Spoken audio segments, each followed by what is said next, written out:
A new report reveals that hundreds of thousands of Brazilians have fallen into extreme poverty under the Jair Bolsonaro government. US President Donald Trump has announced the possibility of a travel ban for people coming from Brazil, as he claims he's worried they could infect Americans. Palestinian President Mahmoud Abbas announced an end to all agreements with Israel and the United States in light of the Israeli government's plans to annex parts of the West Bank. From the headquarters of Telesur English in Havana, Cuba, this is From the South, I'm Katrina Goss.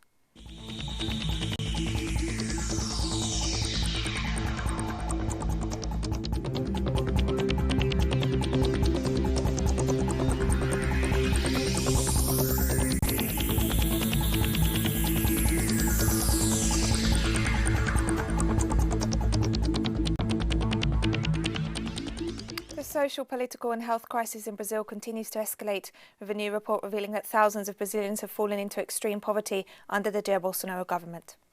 Over the last 72 hours, Brazil has become the fourth hardest hit country in the world in terms of the number of COVID-19 cases reported, surpassing France, Italy and the UK. The country has officially reported over 271,000 cases and almost 18,000 COVID-19 deaths.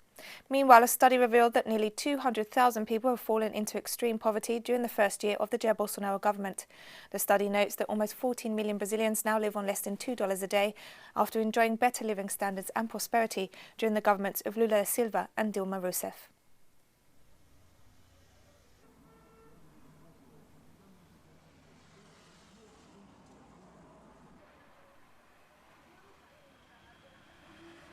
The Medical College of Peru has called on the government to maintain a national state of emergency called in the face of the coronavirus outbreak. The request was announced on Tuesday by College Dean Miguel Palacios and proposes extending a state of health emergency for another month to address the gaps in the health system identified in the face of the pandemic. Progressive political parties and labour organisations have supported the proposal, indicating that the conditions for the lifting of measures do not yet exist. Peru has reported more than 99,000 coronavirus cases and nearly 3,000 deaths, to rank second in the Latin American region.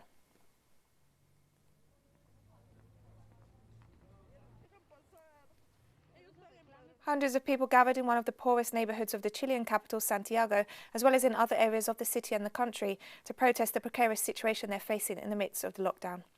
Demonstrators stressed that the government led by President Sebastián Piñera has failed to provide support for the most disadvantaged sectors of Chilean society, who are facing further economic hardships due to the quarantine and lack of work.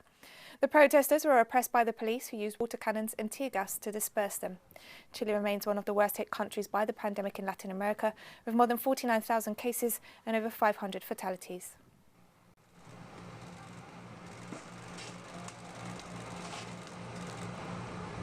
Nicaraguan Health Minister Martha Reyes this Tuesday provided an update on the coronavirus outbreak in the country. We have provided care and responsibility monitored to 54 Nicaraguans with COVID-19, either confirmed cases or probable cases. In the same way, 45 people who were in under responsible and careful surveillance have completed the established period. Since the beginning of the pandemic, we have provided care and responsibly monitored 470 people. We continue working to provide care to Nicaraguan families. Most of the confirmed COVID-19 cases under responsible and careful surveillance have several comorbidities. The most frequent is diabetes mellitus, arterial hypertension, heart disease, immunodeficiency syndrome, chronic kidney insufficiency, morbid obesity, antecedents of cerebrovascular accidents, pulmonary tuberculosis, and chronic lung diseases. This week, there were 9 deaths due to COVID. Venezuelan Vice President for Communications Jorge Rodriguez reported 21 new coronavirus cases this Tuesday. Rodriguez explained that 5 of the new cases were contacts with people who had travelled abroad and 16 were locally transmitted. The latest figures bring the total registered in the country to 639. The officials stressed that thanks to the measures adopted by the Venezuelan government, it's been successful in controlling the outbreak.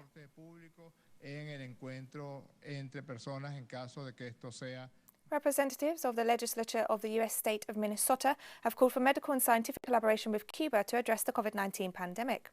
The resolution requested that Minnesota's Governor Tim Walz call on the Health Department and other agencies to investigate the potential of collaboration with the island to obtain assistance and expertise for the benefit of the state's residents in the midst of the health crisis.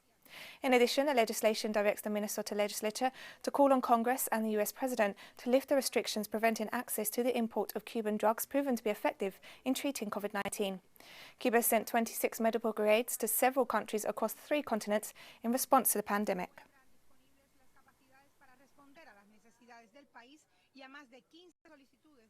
Ecuadorian President Lenín Moreno announced new economic measures in the midst of the COVID-19 pandemic, including a $4 billion cut to public spending.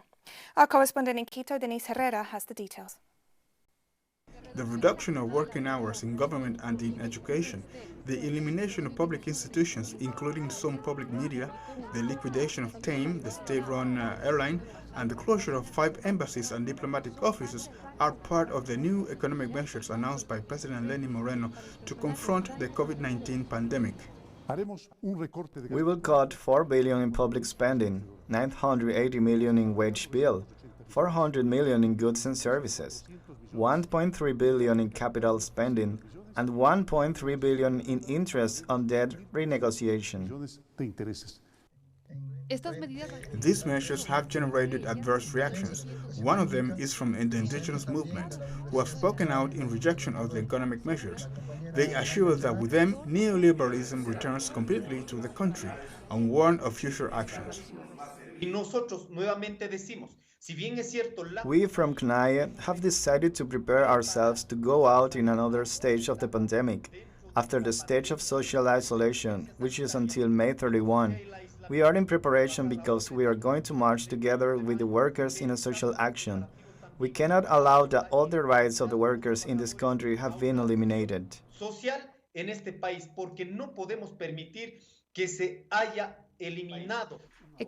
Economic experts indicate that these measures will affect the country's income and force the people to pay for the crisis caused by the increase in external debt. Dollarization is being jeopardized because in view of the world economy downward spiral, we are not going to have any income. We will forget about the debt. What has happened this year is circumstantial, so we have to stop foreign currency flight, cut the private sector's importing trends. We have to stop paying our foreign debt.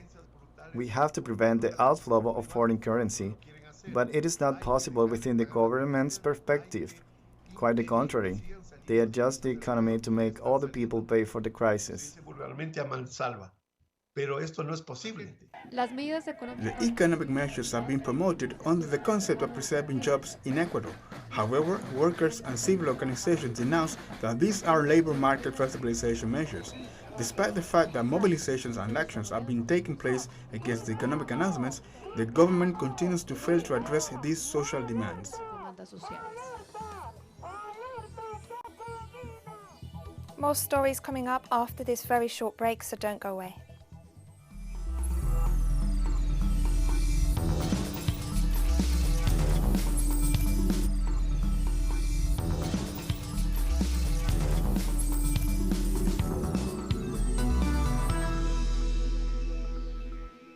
Welcome back to From the South. US President Donald Trump has claimed that rising numbers of positive coronavirus cases are a good thing, as the figures show how much testing has been done in the country. The US has reported over 1.5 million confirmed cases and more than 93,000 COVID-19 fatalities. Meanwhile, Trump has announced the possibility of a travel ban for people coming from Brazil, as he claims he's worried they could infect Americans. Are you finally considering a travel ban from Brazil and Latin America? We are considering it. We hope that we're not going to have a problem. The governor of Florida is doing very, very well testing, in particular Florida, because a big majority come into Florida. Brazil has gone more or less herd. You know what that is, herd. And they're having problems. Russia has now reported the second highest number of coronavirus cases in the world after the United States.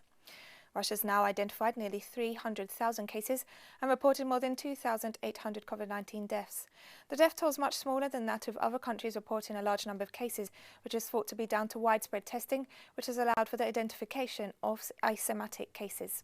Moscow continues to be the hotspot of the epidemic in the country, having reported over 3,000 cases.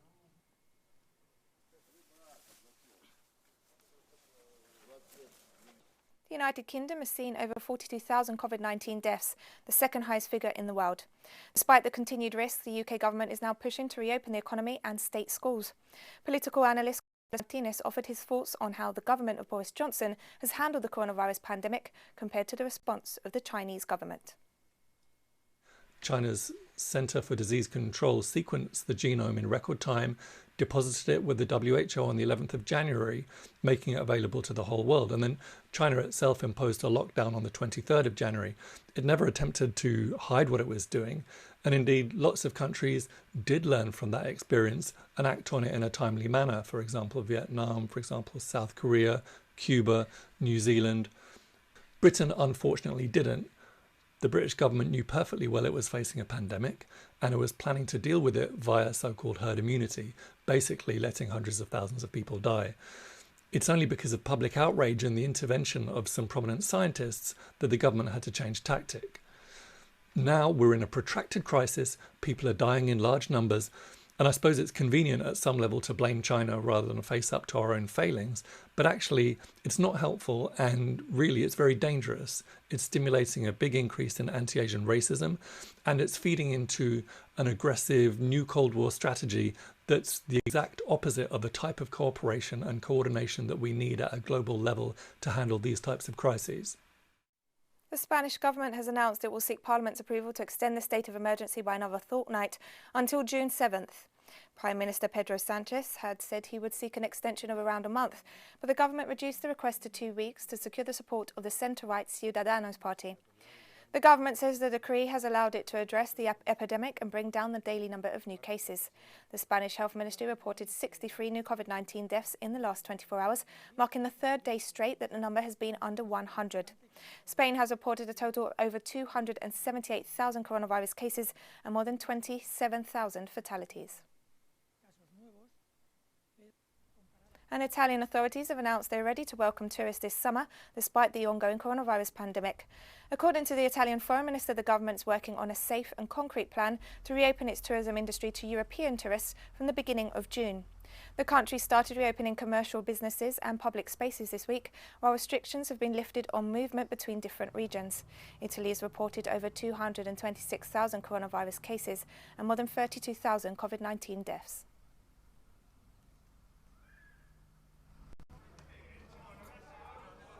Scientists at Peking University in the Chinese capital have announced the development of a promising drug to combat the novel coronavirus.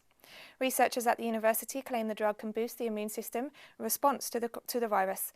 Positive results have been observed in animal tests, and the drug is expected not only to reduce the patient's recovery time, but to develop a period of immunity. According to the researchers, the drug should be available later this year. Our team has been working day and night in search for the neutralizing antibody. Our expertise is single-cell genomics rather than immunology or virology. When we realized that the single-cell genomic approach can effectively find the neutralizing antibody, we were thrilled. We want to see this drug really benefit the whole world.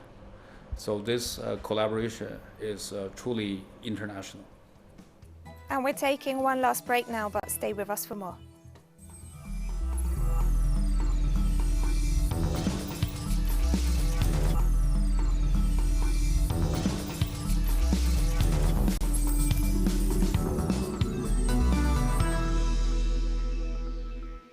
Welcome back to From the South. Palestinian President Mahmoud Abbas announced an end to all agreements with Israel and the United States in light of the Israeli government's plans to annex parts of the West Bank. Speaking in Ramallah at an emergency meeting of the Palestinian leadership, Abbas announced that the Palestine Liberation Organization and the State of Palestine are absolved as of today of all the agreements and understandings with the American and Israeli governments and of all the obligations based on these understandings and agreements, including security agreements. Israeli Prime Minister Benjamin Netanyahu is pushing ahead with the annexation plans outlined in US President Donald Trump's so-called Deal of the Century, or Middle East Peace Plan, which sparked widespread international condemnation and calls to respect the two-state solution proposed as a means to bring peace to the region and ensure the recognition of the State of Palestine.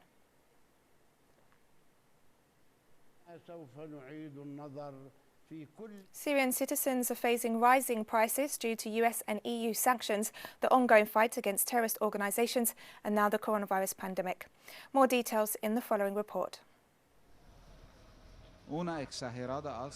An exaggerated price hike is overwhelming the lives of Syrians. This year, in addition to the difficulties they face in meeting their basic needs, citizens are suffering from a lack of resources to celebrate Eid, the end of Ramadan. The blockade prevents us from importing the products we need, which caused prices to rise in all sectors, such as the health sector, which cannot import raw materials. This issue raised the prices of medicines, and also in the agricultural sector that cannot import fertilizers, which is why the prices of produce are already unaffordable. The situation has also affected the income of vendors. Almost 10 years of war and blockade, together with the pandemic, caused the devaluation of the Syrian pound, which reduced the purchasing power of the consumers. The main causes of this situation are the economic blockade, and the second is the merchants of the crisis, who raise prices and link them to the exchange rate against the dollar. This action hits our economy, and all attempts to tackle high inflation and boycott trading in dollars. Among the measures adopted by the government to lower prices is the establishment of popular markets for the sale of agricultural products without intermediaries, a measure that citizens are asking to be extended to industrial and handmade products. Prices in this market are lower than others, but the range of products is limited, and the diversity of these products does not meet public demand. Yet we support this initiative and ask that it be made more effective. These markets were established by the government to alleviate the suffering of citizens due to rising prices. So in order to reduce prices, they adopt the mechanism of selling products without intermediaries, directly from the farmer to the consumer. Meanwhile, despite the difficult conditions created by the economic war and the pandemic, Syrians are not giving up. Even though they consider the handling of the crisis by the authorities to be insufficient, the population continues to support the government to overcome the crisis.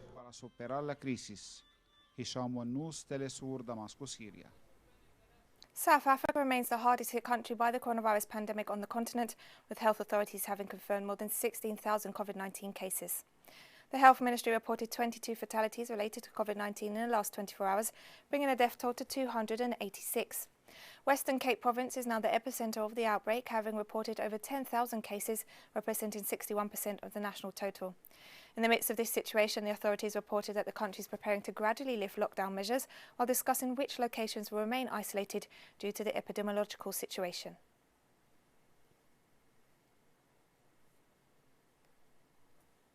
The Africa Centres for Disease Control and Prevention has reported more than 3,000 new coronavirus cases across the continent in the past 24 hours, bringing the total to over 80,000. More than 2 months after Egypt became the first country in Africa to confirm a coronavirus case, the outbreak has reached every nation on the continent of 1.2 billion people. The confirmed coronavirus death toll across Africa has now surpassed 2,800. Africa CDC figures also show that the most affected countries are South Africa, followed by Egypt with over 13,000 cases and Morocco with more than 7,000 cases. On May 13th, the first case was reported in Lesotho, until then the only African nation to have escaped the pandemic. And Lesotho's Prime Minister, Thomas Tabane, has resigned, ending a political crisis surrounding allegations of his involvement in the murder of his ex-wife. Tabane, who's denied any involvement, said he was retiring due to his old age.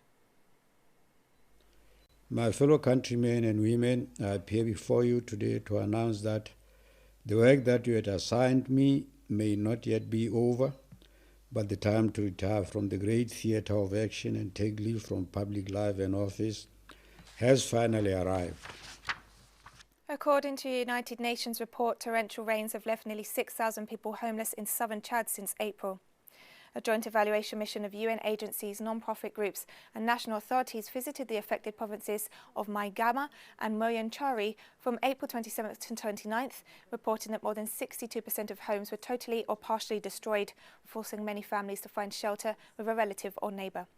According to the UN Office for the Coordination of Humanitarian Affairs, there's an urgent need for immediate action as the rainy season is approaching. Those left homeless are facing even greater risks in the face of the COVID-19 outbreak. Chad has reported 545 cases and 56 fatalities.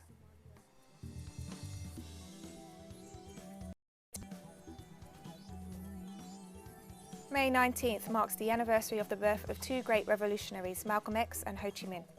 From two very different countries, both leaders identified the inherent racism of imperialism and fought for the rights of the oppressed across the world.